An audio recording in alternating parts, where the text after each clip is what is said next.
नमस्कार दोस्तों, एक बार फिर मैं आप सबका अपने मैथ्स चैनल डीआरएस मैथ्स पर स्वागत करता हूं।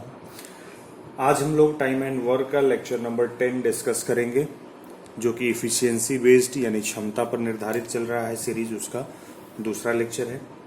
चैनल से संबंधित सारे डिटेल्स आपके सामने हैं, जहां पर आप हमें फॉलो कर सकते हैं, हम अपनी क्वेरीज हम तक भेज सकते हैं और हमसे जुड़े रह सकते हैं किसी भी लेटेस्ट अपडेट के लिए। तो चलिए बिना टाइम लेते हुए स्टार्ट करता हूं आज का लेक्चर टाइम एंड वर्क 10। देखिए, जैसे ये क्वेश्चन ये है कि ए बी और सी तीनों मिलकर के कोई एक काम पूरा करते हैं और उस काम के लिए उनको 1800 रुपए मजदूरी मिलती है। ठीक है, the total price they earn is 1800।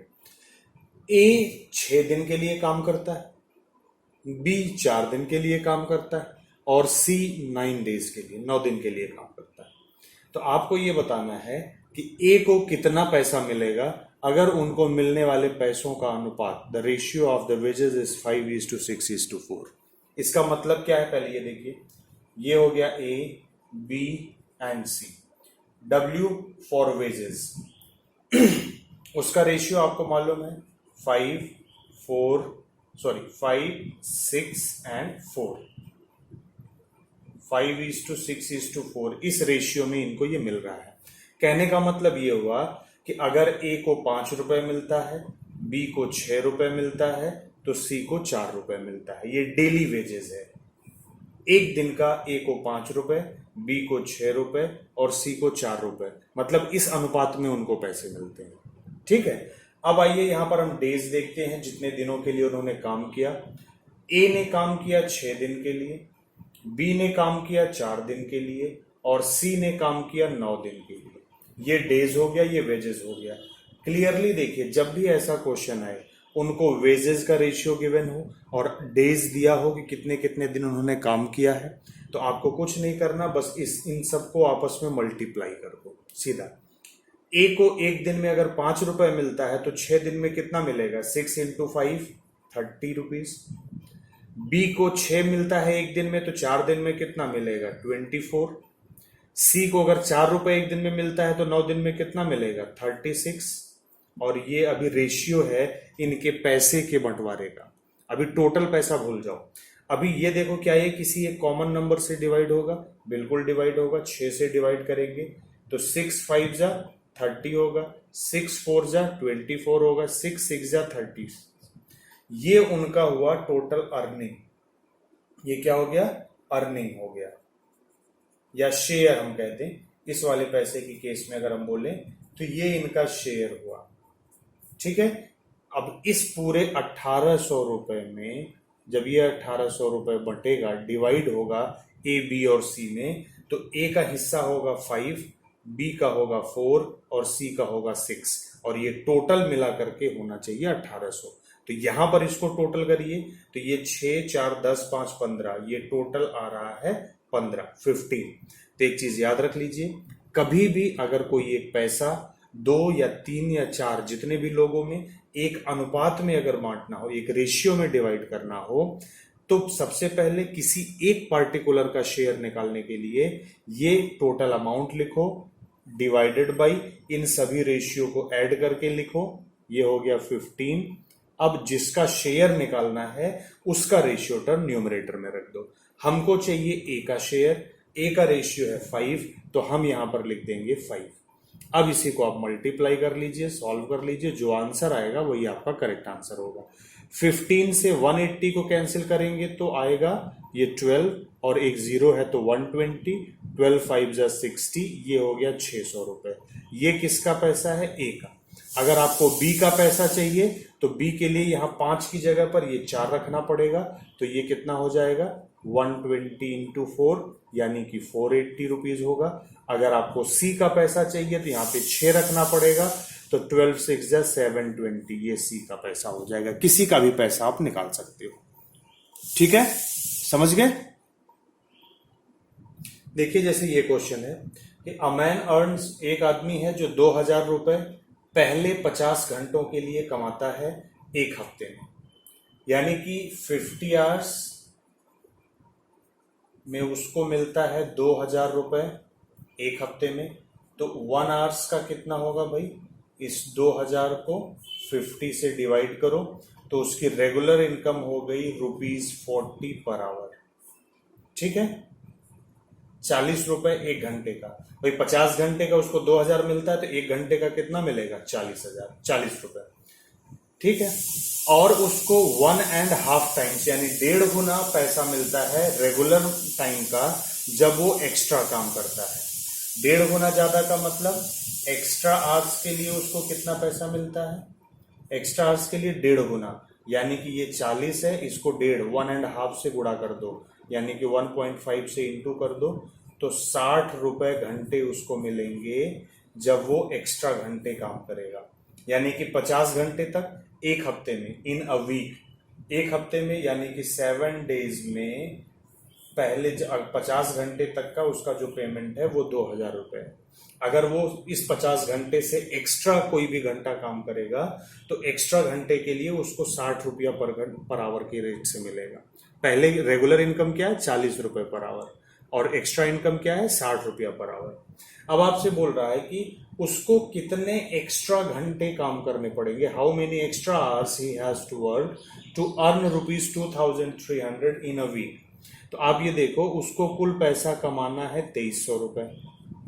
ठीक, अब रेगुलर इनकम 50 घंटे तक वो रेगुलर इनकम कर सकता है, और रेगुलर उसका इनकम है 2,000 रुपए। तो एक्स्ट्रा इनकम कितनी करनी है, 300 रुपए। एक्स्ट्रा इनकम कितना है, 300। तो एक्स्ट्रा इनकम जो उसको हो रही है वो एक्स्ट्रा इनकम होगी एक्स्ट्रा आवर्स के लिए, अतिरिक्त घंटों के लिए, अतिरिक्त समय के लिए जो वो काम कर रहा है। रेगुलर वो 50 घंटे उसको एक हफ्ते में काम करना होता है, जिसकी इनकम उसकी 2,000 है, उसको 2,300 रुपए कमाना है एक ही हफ्ते में। तो एक हफ्ते में 2,000 उसकी नॉर्मल इनकम है। 2,300 कमाने के का मतलब हुआ कि उसको 300 रुपया एक्स्ट्रा अर्निंग करनी है। तो ये 300 रुपया एक्स्ट्रा अर्निंग वो करने के लिए उसको एक्स्ट्रा काम करना पड़ेगा, क्योंकि रेगुलर काम से केवल 2,000 मिलता।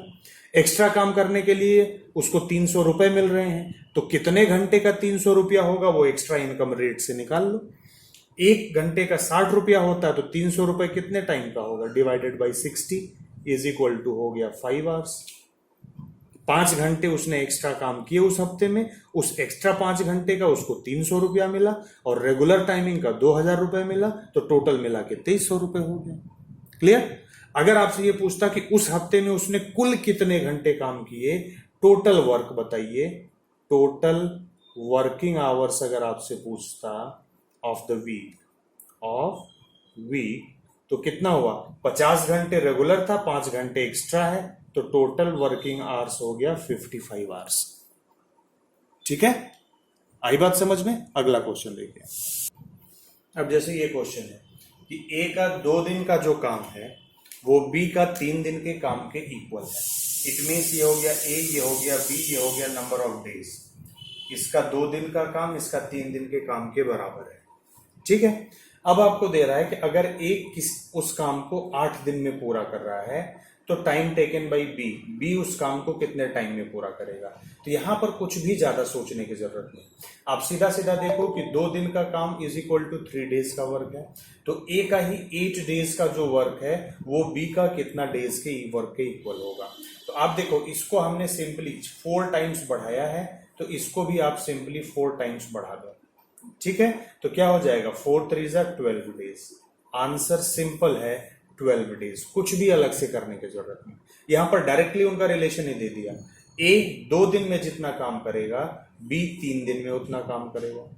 ए काम को 8 दिन में पूरा कंप्लीट कर दे रहा है, तो बी कितने टाइम में काम को पूरा करेगा। तो ए 2 से बढ़ के कितना हो गया, 8, कितना गुना बढ़ा दिया, 4 टाइम्स इंक्रीज किया, तो इसको भी कितना टाइम्स करना पड़ेगा, 4 टाइम्स करना पड़ेगा, and the answer is 12 days. ठीक है, ओके। अब जैसे ये क्वेश्चन है, देखिए दे रखा है कि ए बी और सी ये तीनों मिलकर के किसी काम को 6 दिन में पूरा करते हैं। ठीक है, ए का जो काम है वो बी के काम करने का डबल है, यानी कि फिर आगे क्या दिया है, एंड थ्राइस फास्टर देन सी, सी का एक दिन का काम उसका 3 गुना बी है और बी के काम का 2 गुना है। इसका मतलब अगर मैं इसको इफिशियंसी, ये इफिशियंसी है, तो ए की इफिशियंसी को अगर 1 मान लूं तो बी इसका जस्ट आधा होगा क्योंकि बी का डबल है ये, और सी इसका 1/3 होगा क्योंकि सी का 3 गुना है ये इनकी इफिशियंसीज हो गई कि अगर इफिशियंसी यानी क्षमता ए का 1 है तो बी का 1/2 होगा, सी का 1/3 होगा। अब हमें ये फ्रैक्शन में नहीं चाहिए, हमें फ्रैक्शन हटाना है, तो ऐसा नंबर लो जो 2 और 3 दोनों से कैंसिल हो जाए। ऐसा नंबर है 6, तो 1 into 6, 2 into 6, 3 into 6। जैसे ही इंटू 6 करेंगे ये वैल्यू 6 होगी, ये वैल्यू 3 होगी, ये वैल्यू 2 होगी। तो इनकी एक्चुअल जो इफिशियंसीज हैं वो हो गई 6, 3 और 2। ठीक, तो टोटल इफिशियंसी पहले निकालो, तो 6, 3, 9, 2, 11, ये हो गया सम ऑफ टोटल इफिशियंसी हो गई 11। हमने टोटल क्यों निकाला? क्योंकि तीनों का कंप्लीट टाइमिंग दिया हुआ है 6 डेज। हमने आपको बताया है कि total work is equal to होता है efficiency into number of days. तो ये जो नंबर ऑफ डेज है ये तीनों का टुगेदर है यानी 6, और इनकी इस वजह से इनकी इफिशियंसी भी हमें टुगेदर लेनी पड़ेगी, तो टोटल इफिशियंसी है 11। तो 11 into 6 इज इक्वल टू हो गया 66 यूनिट। ये है टोटल वर्क, ये पूरा काम है। अब जिसका टाइम निकालना है उसकी इफिशियंसी से डिवाइड कर दो। सी अकेले कितने दिन में पूरा करेगा? तो सी का जो टाइमिंग है टोटल वर्क 66 डिवाइडेड बाई सी का efficiency 2, the answer is 33 days. अगर बी का इफिशियंसी चाहिए तो 66 को 3 से डिवाइड कर दो, तो बी का क्या हो जाएगा 66/3, द आंसर इज 22 डेज। अगर ए का इफिशियंसी चाहिए तो ये ले लो, that is 66 divided by 6, that is 11 days. A अकेले 11 दिन में, बी अकेले 22 दिन में, सी अकेले 33 डेज में उस काम को पूरा करेगा। ऐसा क्वेश्चन जब भी आए तो जिसका टाइम दिया हो उसकी इफिशियंसी को उसके टाइम से इनटू कर दो, टोटल वर्क यूनिट मिल जाएगा, और फिर जिसका निकालना हो उसका निकाल सकते हैं। अगला क्वेश्चन, अब देखिए जैसे ये क्वेश्चन दिया है कि ए, बी और सी तीनों मिलकर के 30 डेज में किसी काम को पूरा करते हैं। ए प्लस सी की जो इफिशियंसी है वो बी की इफिशियंसी का डबल है। ए प्लस बी का इफिशियंसी सी की इफिशियंसी का 3 गुना है। तो ए अकेले उस काम को कितने दिन में पूरा करेगा? ठीक है, तो जब भी ऐसा क्वेश्चन है पहले आप देखिए किसका इफिशियंसी है, ए प्लस सी का। हम बात कर रहे हैं इफिशियंसी के लिए। ए प्लस सी का इफिशियंसी बी का डबल है, यानी कि अगर ए प्लस सी बाई बी कर दूं तो ये वैल्यू 2/1 होना चाहिए। ए प्लस सी का इफिशियंसी 2, बी का इफिशियंसी 1। ठीक है, हम इसको उस फॉर्मेट में ऐसे इसलिए देखो, आप कहते हैं कि ए प्लस सी और यहां पर बी लिखते, तो ए प्लस सी में इसको 2 और इसको 1 लिखो। हम बिल्कुल ऐसे लिख सकते हैं, तो भाई बी इधर आएगा, 2 उधर जाएगा, इसी वजह से हम इसको ऐसे लिख रहा हूं। क्यों लिख रहे हैं अभी आपको समझ आएगा। और दूसरा इफिशियंसी किसका है, ए प्लस बी का। अब ए प्लस बी का इफिशियंसी विद रिस्पेक्ट टू सी, इन तीनों में क्या है, ये 3:1 है। ठीक है, ये भी इफिशियंसी ही है। अब देखिए मैं इसको मिटा रहा। अब देखो यहां पे क्या है कि ए, बी और सी इन तीनों का इफिशियंसी ये 2 + 1 3 हो रहा, और ए, बी और सी यहां भी तीनों है, तीनों का इफिशियंसी मिला करके यहां पे 4 हो रहा। यहां पर दोनों इफिशियंसी टोटल 3 और यहां पर इफिशियंसी 4। अलग अलग इफिशियंसी नहीं होनी चाहिए। क्यों नहीं होनी चाहिए? क्योंकि भाई वही 3 यहां पर है, वही 3 यहां पर है, तो इन तीनों का सम और इन तीनों का सम सेम होना चाहिए। तो सेम करने के लिए नहीं है तो क्या करेंगे, देखो 3 + 1 क्या हुआ 4, इसको हम 4 से इंटू कर दें, न्यूमरेटर में भी और डिनोमिनेटर में भी, तो ये वैल्यू हो जाएगी 8/4। और इसको क्या करें, 2 + 1 3 से इसको इंटू कर दें, ऊपर भी और नीचे भी, तो ये 3 3 क्या हो गया 9 और 3 1 3। अब देखो 8 और 4 12 और 9 और 3 क्या हो गया 12। अब इफिशियंसीज करेक्ट हो गई कि ए प्लस सी और बी तीनों का योगफल 12 हो रहा है, ए प्लस बी और सी इनका योगफल भी 12 हो रहा है। जब ये इक्वल हो जाए इसका मतलब अब ये करेक्ट है। इक्वल करने का तरीका क्या, इनका सम का ऐड यहां मल्टीप्लाई कर दो ऊपर नीचे, और इसके सम का ऐड यहां मल्टीप्लाई कर दो ऊपर नीचे। ठीक है, आपको जो अब जो वैल्यू आ गई ये करेक्ट एफिशिएंसी। अगर ये करेक्ट एफिशिएंसी है तो इसका मतलब हो गया कि बी की इफिशियंसी 4 हो गई, तो ऐसे लिख लो ए, बी और सी, तो बी की इफिशियंसी 4 हो गई, सी की इफिशियंसी 3 हो गई, टोटल सम आना है 12, तो 4 3 7 हुआ, तो इसकी वैल्यू 5 आ जाएगी। ठीक है, अब ये तीनों की इफिशियंसी हो गई 5, 4 और 3। हमको मालूम है कि total work is equal to होगा efficiency into number of days. ये जो दिन दिया है 30 डेज, ये तीनों का मिला करके है, तो हम 30 डेज में तीनों की ज्वाइंट इफिशियंसी से मल्टीप्लाई करेंगे। ज्वाइंट इफिशियंसी है 12, 12, तो 12 3 जा 36, 360 यूनिट है टोटल वर्क। अब इस 360 को उसकी इफिशियंसी से डिवाइड करो, उसकी क्षमता से डिवाइड करो जिसका निकालना है, ए का निकालना है। तो ए का टाइम होगा 360 बाई ए यानी 5। अब 5 से इसको डिवाइड कर दो, 5 7 जा 35, 5 2 जा 72 डेज में ए उस काम को पूरा कर पाएगा। ठीक है, बी का निकालना है तो 4 से डिवाइड करो, सी का निकालना है तो 3 से डिवाइड करो। बिल्कुल ऐसा एक एग्जांपल और देख लो। अब जैसे ये क्वेश्चन देख लो, ए और बी किसी काम को हाफ टाइम में कर सकते हैं जितने टाइम में सी कर सकता है।